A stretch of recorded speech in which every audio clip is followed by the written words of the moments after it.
Glória a Deus, que bom estarmos louvando a Deus com os nossos irmãos a despeito dessa pandemia toda.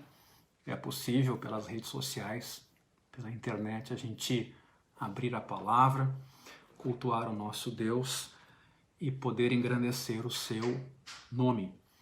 Eu quero dizer que vamos continuar nossos estudos, nossas pregações em Gálatas, hoje a partir do versículo 11 até o final do capítulo 1, e vamos aí percorrer por essa epístola todo um caminho até o final dela. Ela é uma epístola tão importante porque mostra como o evangelho é importante para a igreja ser o que ela é.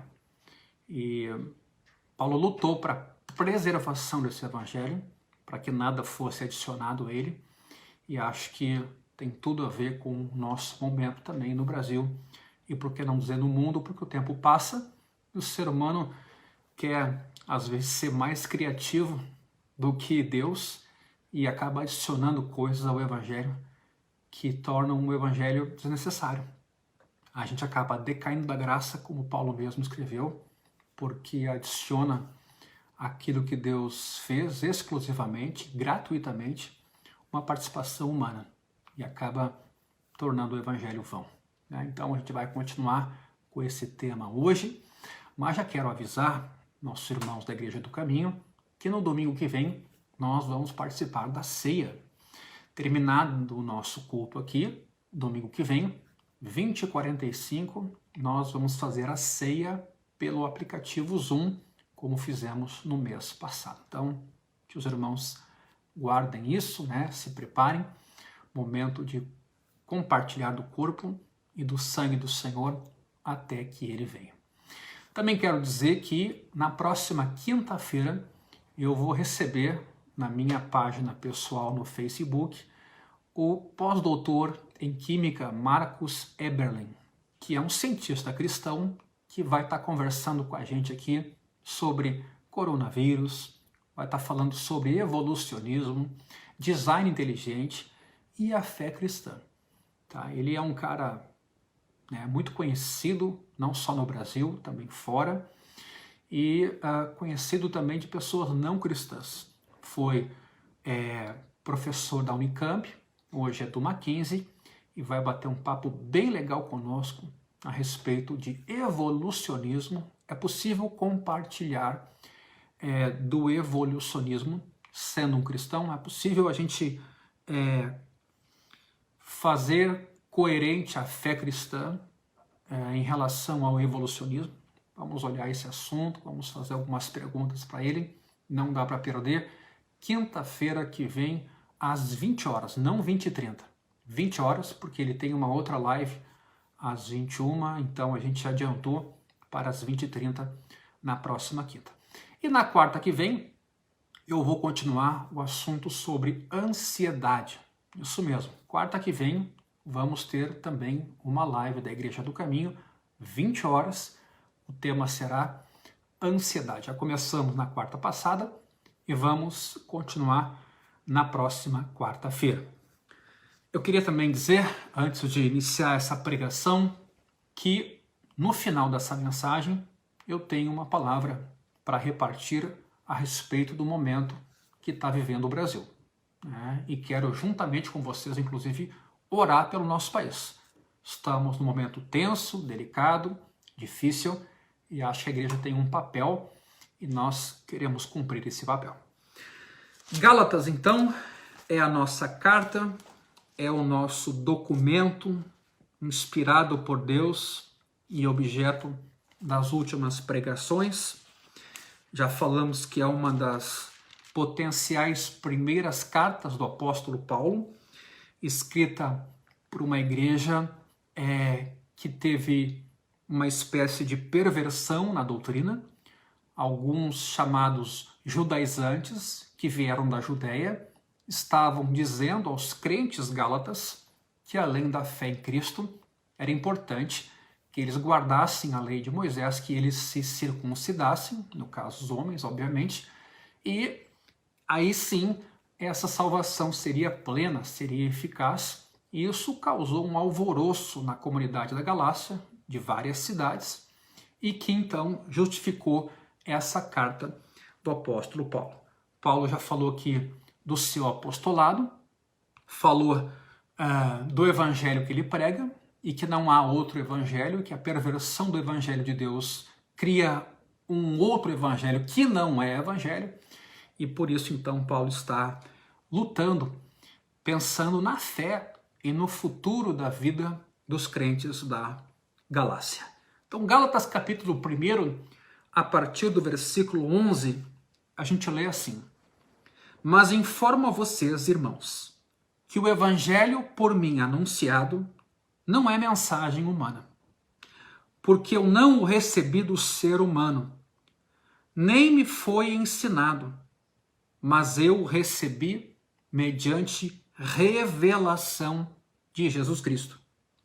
Porque vocês ouviram qual foi no passado o meu modo de agir no judaísmo, como de forma violenta eu perseguia a igreja de Deus e procurava destruí-la. E na minha nação, quanto ao judaísmo, levava muita vantagem sobre muitos da minha idade, sendo extremamente zeloso das tradições dos meus pais. Mas quando Deus, que me separou antes de eu nascer e me chamou pela sua graça, achou por bem revelar seu Filho em mim, para que eu o pregasse entre os gentios, não fui imediatamente consultar outras pessoas. Nem fui a Jerusalém para me encontrar com os que já eram apóstolos antes de mim, mas fui para as regiões da Arábia e voltei outra vez para Damasco. Passados 3 anos, fui a Jerusalém para me encontrar com Cefas e fiquei 15 dias com ele. E não vi outro dos apóstolos, a não ser Tiago, o irmão do Senhor. Ora, a respeito do que estou escrevendo a vocês, afirmo diante de Deus que não estou mentindo. Depois fui para as regiões da Síria e da Cilícia. E eu não era conhecido pessoalmente pelas igrejas da Judéia, que estão em Cristo. Ouviam somente dizer: aquele que antes nos perseguia, agora prega a fé, que no passado procurava destruir. E glorificavam a Deus a meu respeito. Até aqui, nós vimos que só há um evangelho. E que ele não pode ser pervertido. E que com base nesse evangelho, todos os outros pensamentos humanos, ou religiões, ou filosofias, são avaliados. Pelo menos essa foi a recomendação de Paulo diante dos falsos mestres que chegavam na Galácia. Mas qual é a origem do evangelho? E é sobre isso que vamos tratar agora, de modo que ele tem todo esse poder para avaliar as demais coisas, os demais ensinos ou demais filosofias. Será que Paulo, e essa era uma tese dos falsos mestres, havia plagiado o evangelho dos outros apóstolos ou pervertido? Ou seja, copiado esse evangelho dos apóstolos, mas distorcido em algum sentido? Pois era o que os judaizantes defendiam, já que tentavam subordinar a autoridade de Paulo à dos apóstolos, dizendo que Paulo não estava falando a Galácia ou estabelecendo a igreja da Galácia em nome dos apóstolos, mas tinha um evangelho próprio, pessoal e pervertido. O que lemos nos versículos 11 e 12, que iniciam essa nossa perícope de hoje à noite? Nós lemos aqui que Paulo informa aos irmãos que o evangelho por ele anunciado não é mensagem humana. Porque eu não o recebi do ser humano, ou de ser humano algum, nem me foi ensinado, mas eu o recebi mediante a revelação de Jesus Cristo. Ou seja, Paulo dá a resposta de que o evangelho não foi inventado por ele. Vejam como faz sentido essa resposta diante da crítica dos falsos mestres. Esse evangelho também não foi recebido por tradição humana, ele está dizendo aqui, né? E nem foi ensinado a Paulo por mestres humanos, por seres humanos. Foi revelação direta de Jesus Cristo. E vejam que essa expressão aqui, revelação de Jesus Cristo, como o texto aponta no versículo 12, pode ter dois significados. Tanto de que Jesus é o revelador, como de que a revelação em si é Jesus Cristo. Isso no grego a gente entende por genitivo objetivo ou subjetivo. Quer dizer, ser a revelação de Jesus Cristo tanto pode ser Cristo como o conteúdo da revelação, como Cristo sendo aquele que revela o Evangelho. E eu acho que as duas coisas aqui são verdadeiras, porque a revelação não é só sobre Cristo. A revelação é dada pelo próprio Cristo que aparece para Paulo na estrada para Damasco. Paulo já havia escrito que o seu apostolado tinha origem divina. Vimos isso no versículo 1. Paulo, apóstolo, não da parte de pessoas, nem por meio de homem algum, mas por Jesus Cristo e por Deus Pai. Mas agora, Paulo não só fala do seu apostolado, agora ele afirma que o evangelho do seu apostolado, o evangelho que ele prega, também tem origem divina. Tudo, Paulo vai dizer, veio diretamente de Jesus Cristo. Tudo. Pois esse mesmo evangelho estava sendo colocado em dúvida pelos judaizantes, estava sendo deixado de lado pelos crentes gálatas. Esse evangelho que Paulo pregava, cujo apostolado era seu, cujo conteúdo era Cristo, era posto em dúvida agora pelos falsos mestres e era deixado de lado pelos crentes gálatas. Ora, Jesus Cristo tomou o evangelho sob sua própria e imediata tutela. Diz aqui um autor, John Brown, né? Ou seja, o próprio Cristo se revela, dá a Paulo esse evangelho e comissiona Paulo para testemunhar este evangelho. Por isso Paulo chamava o evangelho, e vejam que ousadia, de meu evangelho. Romanos 16, 25, ele usa essa expressão. Mas por quê? Porque era seu o evangelho? Não, porque esse evangelho tinha sido revelado a Paulo em especial. E em especial aqui, eu quero dizer, aos gentios. De que a boa nova de salvação de Deus para o mundo incluía agora os gentios, não só os judeus, aparentemente o povo para quem Deus havia se inclinado no Antigo Testamento.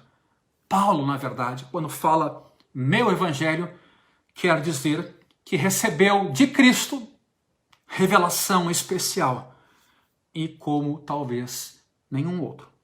Ele afirmava que as suas palavras não eram suas, é o que está posto aqui, mas eram palavras do próprio Deus. Não é mensagem humana, não o recebi de ser humano algum, mas o recebi mediante revelação de Jesus Cristo. Ora, como é bom dizer aqui como Paulo, o Evangelho é o poder de Deus para a salvação de todo aquele que crê. Como ele escreve em Romanos capítulo 1, versículo 16. Então, quando a gente está aqui estudando o Evangelho, pregando o Evangelho, anunciando o Evangelho a partir de uma carta muito antiga, dos primeiros 50 anos ainda de história da igreja, nós estamos falando de uma revelação do próprio Cristo para a salvação do ser humano, e algo que custou tanto, a morte do Filho de Deus, mas para que chegasse a todos nós pela fé e nos oferecesse salvação. O Evangelho é loucura para os que se perdem, mas para nós que somos salvos é o poder de Deus. Paulo então prossegue, fazendo o quê? Comprovando historicamente essa revelação direta que ele teve através da sua autobiografia. Então ele começa a contar a sua história, daí a razão dele contar agora a sua conversão e os desdobramentos dela E essa sua autobiografia revela a sua espetacular conversão a Cristo, começada lá na estrada para Damasco, quando ele tem aquela visão. O que temos adiante nesse texto, a partir do versículo 13? Paulo então conta a sua história no judaísmo, quando foi um judeu praticante. Aparentemente, o próprio texto diz, todos conheciam a sua situação, né? Porque aqui está escrito, vocês ouviram qual foi no passado o meu modo de agir no judaísmo. Talvez até porque Paulo já tivesse compartilhado com isso com os irmãos da Galácia.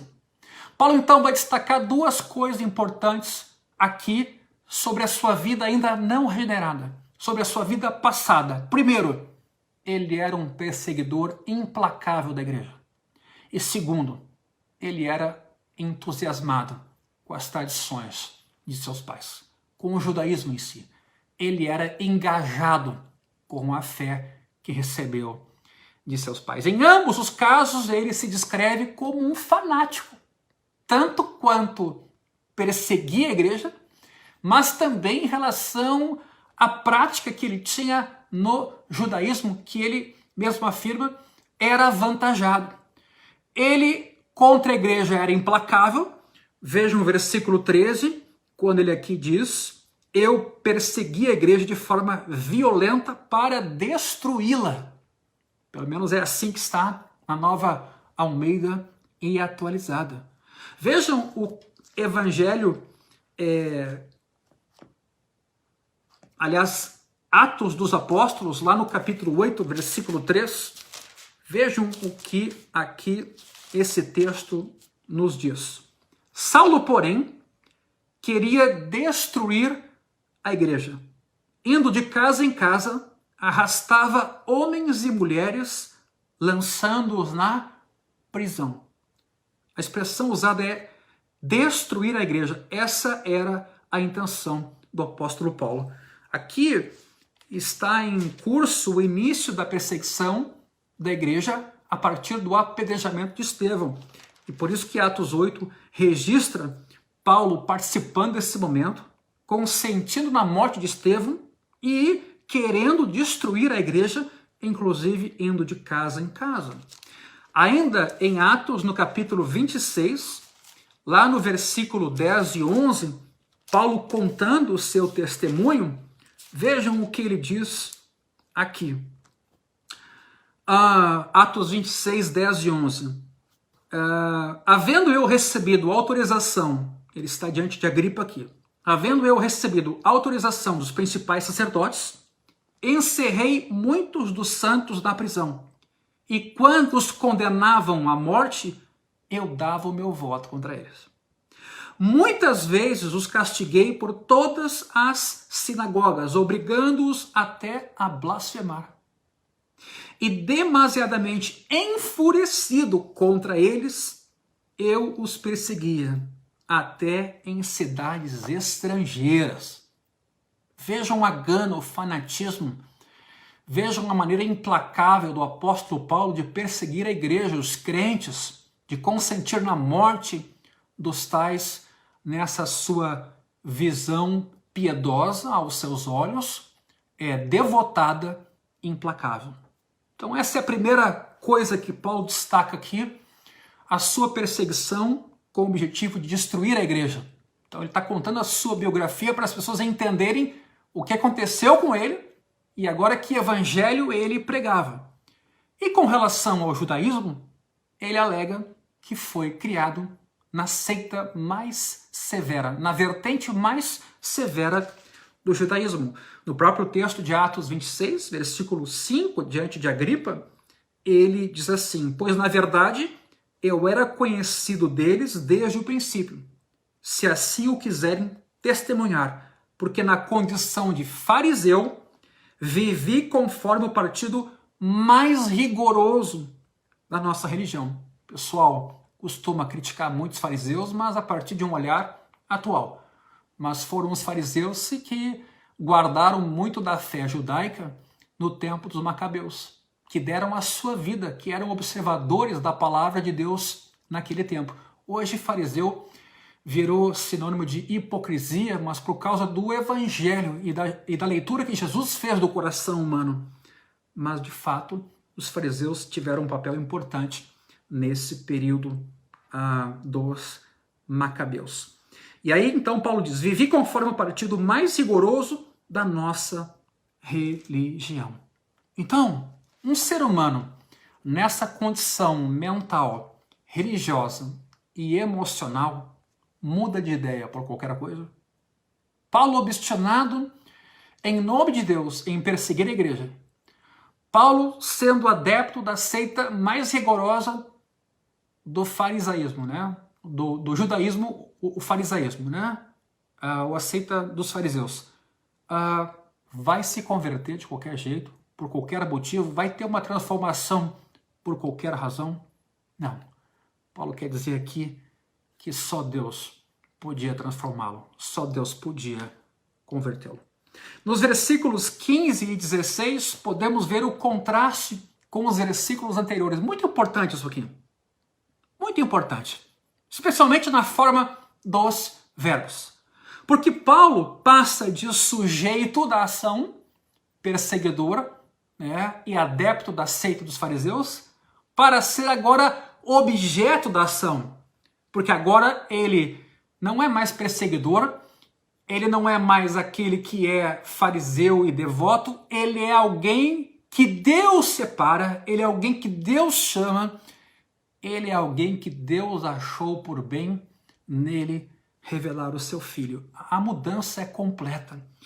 De um Paulo da vida fazendo o que quer e fanático, buscando aquilo que imagina correto, para agora um Deus, como diz o versículo 15, que separa Paulo, é o autor da ação, o sujeito, que chama pela graça e que acha por bem revelar Jesus em Paulo.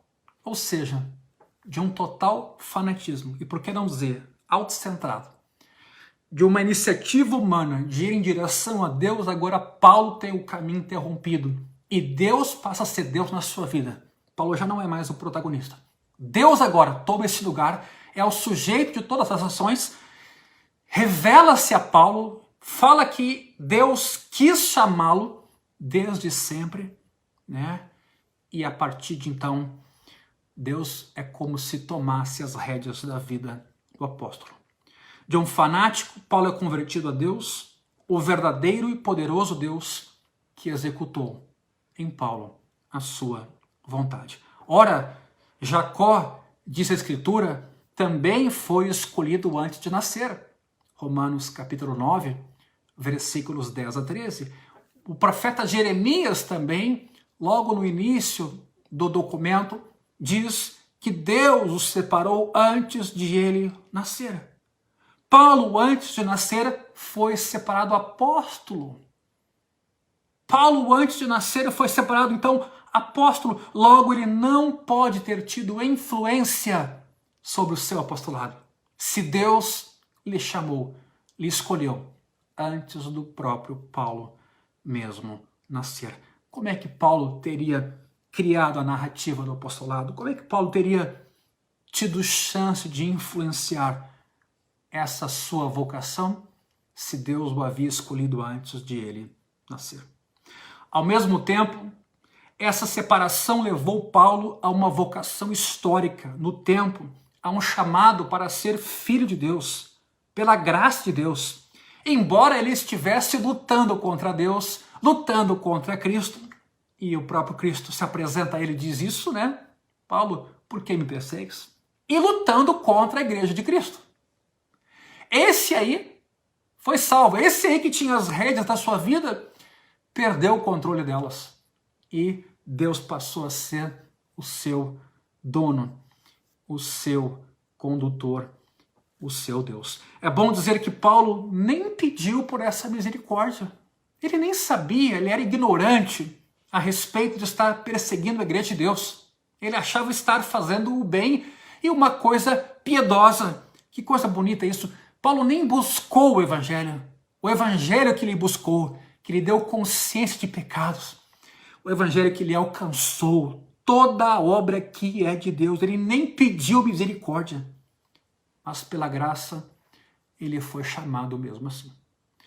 Por fim, Deus quis, o texto diz, como diz aqui o texto, achou por bem revelar seu filho em Paulo, quando Paulo considerava Jesus um impostor.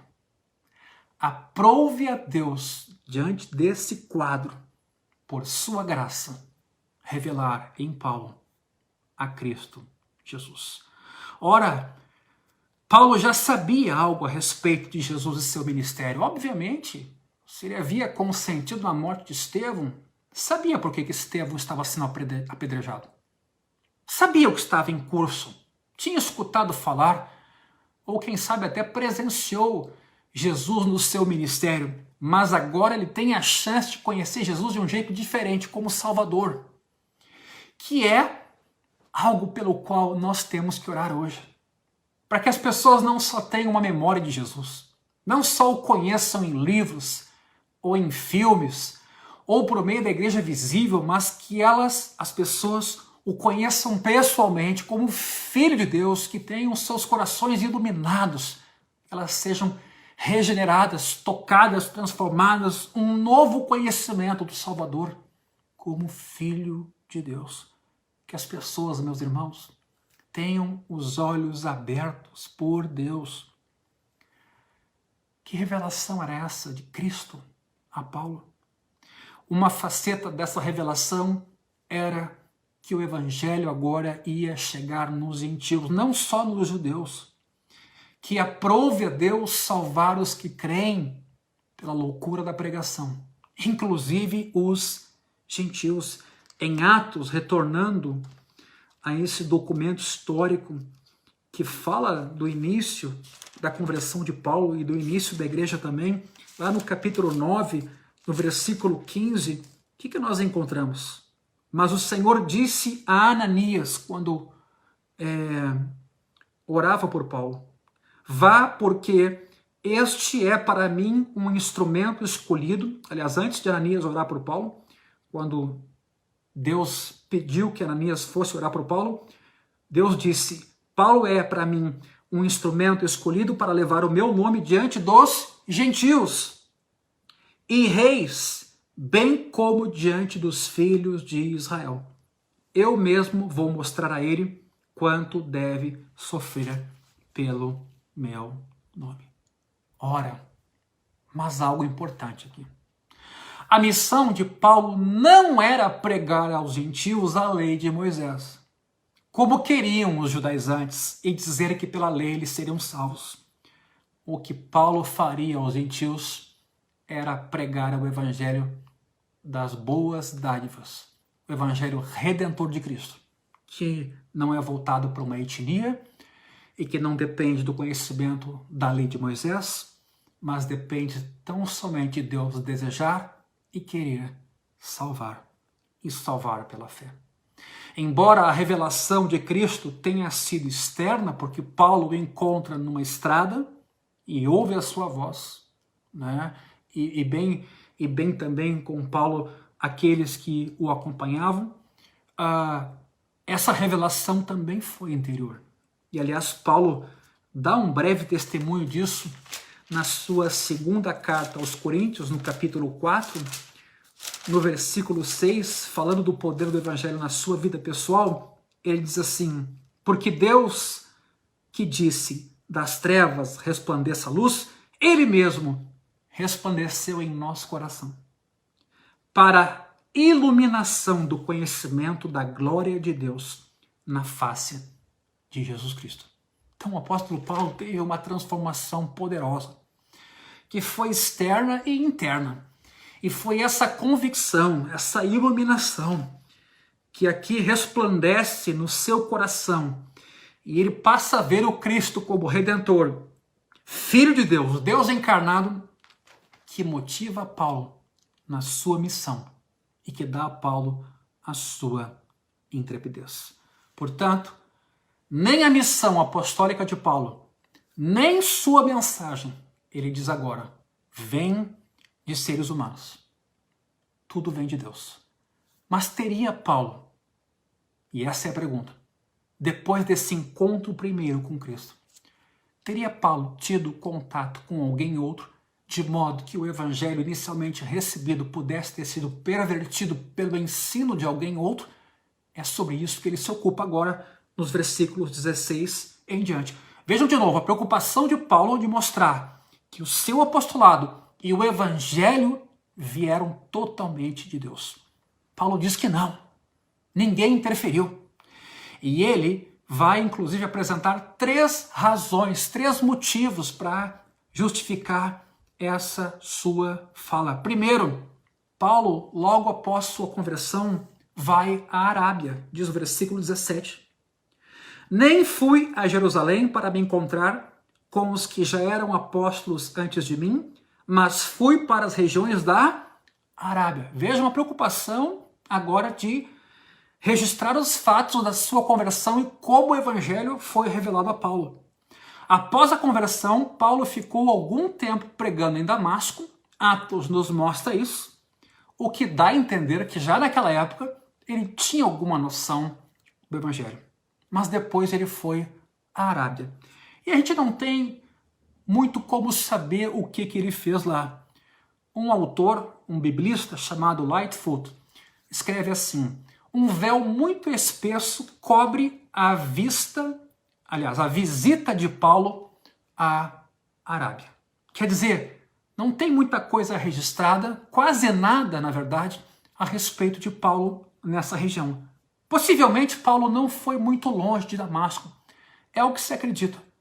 Porque todo o seu distrito, naquele tempo, era governado pelo rei Aretas, da Arábia. Um outro pai da igreja, Crisóstomo, chegou a escrever que um povo bárbaro e selvagem que vivia na Arábia foi evangelizado por Paulo. Que a Arábia teria sido para Paulo um campo missionário. Mas é mais provável que Paulo tenha ido à Arábia por um motivo específico: quietude e solidão. Ou seja, que lá Paulo teve mais acesso à Escritura, pôde entender melhor a obra de Jesus Cristo, e lá então, ficando 3 anos, se tornou esse Paulo que escreveu essas cartas e que, com a consciência que teve agora do Evangelho, se tornou o apóstolo que foi. Versículo 18 diz: passados 3 anos é que ele vai a Jerusalém.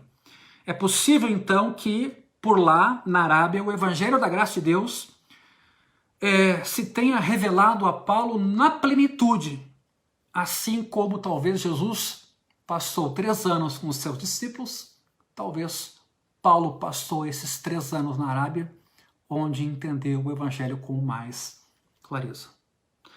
Uma segunda razão por que Paulo justifica que o Evangelho veio diretamente de Deus e não por homem algum, depois ele vai a Jerusalém. Depois desses 3 anos na Arábia, ele vai a Jerusalém, diz o versículo 18, para uma rápida visita. Em Atos 9, 26, a gente também vê esse registro, é importante acompanhar a narrativa em Atos, Atos 9, 26, quando chegou a Jerusalém, Saulo procurou juntar-se aos discípulos de Jesus. Porém, todos tinham medo dele, não acreditando que ele fosse discípulo.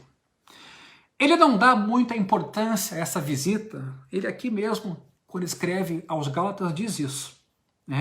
Como estavam sugerindo os falsos mestres. Já os falsos mestres diziam que não, ele foi a Jerusalém e lá ele aprendeu o Evangelho e ainda distorceu o Evangelho. Primeiro, Paulo alega que não. Por quê? Porque essa visita aconteceu somente 3 anos depois da sua conversão. Então ele tem uma conversão na estrada para Damasco, tem um contato muito rápido com Ananias, com quem provavelmente ele não aprendeu o Evangelho. Ele vai para a Arábia, fica 3 anos lá, e aí sim vai para Jerusalém. Então não faz sentido que ele tivesse aprendido o Evangelho com os apóstolos. Segundo motivo, quando ele chega a Jerusalém, ele vai ter comunhão somente com Tiago e Pedro. Tiago é presbítero em Jerusalém.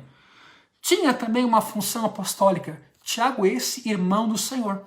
E Pedro Foram só essas duas pessoas, e talvez até por causa de medo. Os apóstolos talvez estavam até duvidando da conversão de Paulo e, quem sabe, não se encontraram com ele por esse motivo, né? Lutero, inclusive, comenta que Paulo foi visitar esses apóstolos não porque recebeu uma ordem para tanto, mas por sua própria vontade. Não para aprender alguma coisa com eles, mas apenas para conhecer a Pedro. Paulo também conheceu Tiago, que aparentemente exerceu um trabalho apostólico, como nos mostra o versículo 19. Não vi outro dos apóstolos, a não ser Tiago, o irmão do Senhor, claro, além de Pedro. Como eu disse antes, talvez o motivo tenha sido de medo por parte dos demais apóstolos. Terceiro, Paulo ficou somente 15 dias em Jerusalém. Como é que ele ia aprender o evangelho só em 15 dias e ainda considerando que nesses 15 dias ele pregou um bocado? Atos 9, a gente sempre volta a esse texto, nos versículos 28 e 29, diz que Paulo ficou em Jerusalém, entrando e saindo, pregando ousadamente em nome do Senhor. Falava e discutia com os helenistas, mas eles procuravam matá-lo. Então, o que Paulo está querendo dizer nessa carta aos Gálatas? Não teve como ele ter tempo suficiente e nem contato suficiente em Jerusalém com o evangelho para então perverter o evangelho e ensinar algo diferente na Galácia. O que ele recebeu foi direto de Cristo, da própria pessoa, e um evangelho que o próprio Cristo lhe quis revelar. Ou seja, Paulo não recebeu o evangelho dos apóstolos em Jerusalém. Isso é muito importante. Talvez esse é um dos motivos pelos quais ele é o principal escritor do Novo Testamento. Terceiro argumento. Paulo foi para a Síria e a Cilícia, nos dizem aqui os versículos 20 a 24. Essa visita ao extremo norte corresponde a Atos 9:30. A gente não vai abrir agora, né? Porque Paulo corria risco de vida. E por isso foi levado a Cesareia, de onde enviaram Paulo para Tarso, que fica na Cilícia. Então parece que ele deve ter visitado Damasco e Antioquia a caminho de Tarso. De qualquer forma, Paulo estava no extremo norte e não em Jerusalém. Por isso, ele não era conhecido pessoalmente pelas igrejas da Galácia, como nos diz o versículo 22. Eu não era conhecido pessoalmente pelas igrejas da Judéia, aliás, que estão em Cristo. Então, de novo, prova esse texto que Paulo não tinha, assim, estado muito tempo em Jerusalém, não tinha feito nem amizade, e muito menos tinha se fazido conhecer enquanto crente, a não ser que havia um boato de que ele havia se convertido, diz o versículo 23. Ouviam somente dizer, aquele que antes nos perseguia, agora prega a fé que no passado procurava destruir. Por isso, as pessoas glorificavam a Deus. O texto diz, versículo 24, e glorificavam a Deus a meu respeito. Paulo havia se tornado um troféu extraordinário da graça de Deus. Elas não glorificavam a Paulo, elas glorificavam a Deus que fez de um perseguidor implacável da igreja um apóstolo, ao qual o próprio Cristo se revelou. Ele comissionou com o evangelho da graça de Deus. Somente, queridos, 14 anos mais tarde, e veremos isso no domingo que vem, 14 anos mais tarde, diz Gálatas 2:1, Paulo torna a visitar Jerusalém. E agora ele tem um contato mais próximo, de fato, com os apóstolos. Nesse tempo, seu evangelho já estava totalmente desenvolvido. Portanto, o fanatismo da carreira de Paulo antes da sua conversão, a iniciativa divina da sua conversão e o seu isolamento dos líderes da igreja, tudo contribuía para provar que a sua mensagem não era humana, ela era divina. Paulo, inclusive, chega a escrever, no versículo 20, a respeito do que estou escrevendo a vocês, afirmo diante de Deus que não estou mentindo. Entretanto, e aqui eu concluo, muita gente ainda acha que os ensinos de Paulo são severos demais, são áridos e complicados, de modo que os rejeitam. Outros chegam a dizer que Paulo foi responsável pela corrupção do cristianismo simples de Jesus Cristo, que Paulo foi além. Ora, as sementes da teologia de Paulo se encontram nos ensinamentos de Cristo. A palavra sobre a ceia que Paulo dirige, inclusive, aos Coríntios, ela começa assim no versículo 23, porque eu recebi do Senhor o que também lhes entreguei. Além disso, Jesus disse aos seus apóstolos que o Espírito guiaria os mesmos a toda a verdade. E que Jesus não podia, naquela ocasião, dizer tudo aos apóstolos, mas que o Espírito, no tempo oportuno, lhes revelaria todas as coisas. Para isso, os apóstolos são pessoas de competência exclusiva para, em nome de Cristo, estabelecerem a doutrina da igreja e passarem o evangelho tal como o receberam, de modo que o evangelho fosse preservado ao longo do tempo. E hoje a gente tem o Novo Testamento. Portanto, rejeitar Paulo, como ainda se ouve em alguns lugares, pode ser o mesmo que rejeitar o próprio evangelho, na medida em que esse Paulo, por revelação direta de Jesus, tem não só um conhecimento do Cristo, mas do evangelho do Cristo, que salva, que redime e que perdoa. Por isso, meus irmãos, nós vamos continuar esse tema no domingo que vem.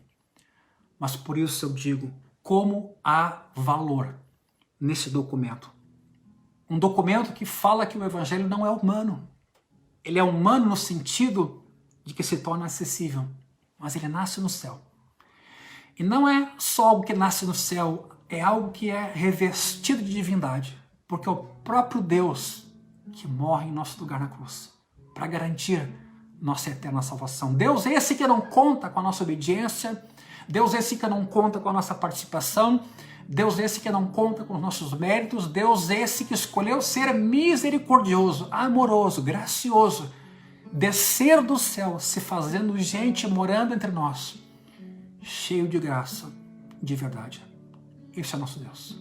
Por isso, a carta aos Gálatas nos é esse anúncio, nos é essa advertência, nos é essa memória de que o evangelho tem origem divina, que ele nasceu no coração de Deus, de que Deus existe, de que ele não é uma filosofia, não é uma religião, não é um conjunto de regras, não é uma percepção humana, não é uma ideia de Paulo, é a encarnação do próprio Cristo, que se revela a Paulo e comissiona Paulo para que Paulo dê testemunho desse evangelho, que salva, que redime, que transforma, que põe gente no céu, que dá paz aqui já na terra, onde a gente é justificado por fé. Sim, esse que tem as palavras de vida eterna se fez acessível. Nós dele podemos receber, dele podemos compartilhar, nele podemos viver e ele pode morar em nós pela fé. Por isso, meus irmãos, o evangelho é o poder de Deus. Eu quero orar por você. Não deixe esse evangelho, não se afaste desse evangelho, não permita que nada seja adicionado a esse evangelho, não misture esse evangelho com nada. Esse evangelho nasceu no coração de Deus, desceu do céu, se fez carne entre nós, para a nossa salvação. Por isso, em meio de pandemias, de crises, de carências materiais, de doenças, nós podemos ter certeza de que ainda que mortos viveremos, de que vivos ou mortos nós somos de Deus, que o poder do evangelho é poder de palavras de vida eterna que põe a gente no céu, que nos perdoam, que nos transformam, que nos libertam, que nos dão paz de toda a escravidão humana, toda ameaça, todo abuso de poder. O evangelho não nos cobra nada, só se dá, só redime, só conquista, só transforma. O evangelho é o próprio Cristo. O evangelho é o poder de Deus para transformar qualquer um. Por isso, eu quero orar por ti agora. Pai, obrigado pela tua palavra. Obrigado pelo evangelho. Obrigado por Jesus, teu filho, que tira o pecado do mundo. Obrigado pela decisão, Senhor, soberana e livre de nos amar e perdoar, rompendo os grilhões da morte, encurtando as distâncias e nossa inimizade contigo, tu nos reconcilias contigo mesmo por meio do sangue do teu Filho. Obrigado pelo poder do Evangelho que põe gente no céu, que dá hoje paz, que nos justifica diante do nosso Deus, diante do nosso Criador. Muito obrigado. Abençoa os meus irmãos, minhas irmãs, abençoa cada um nesse momento, que a tua graça, que o teu poder, que o teu amor estejam sobre todos nós e que nesse Evangelho possamos viver, crer e dele depender hoje e para sempre. Amém e amém.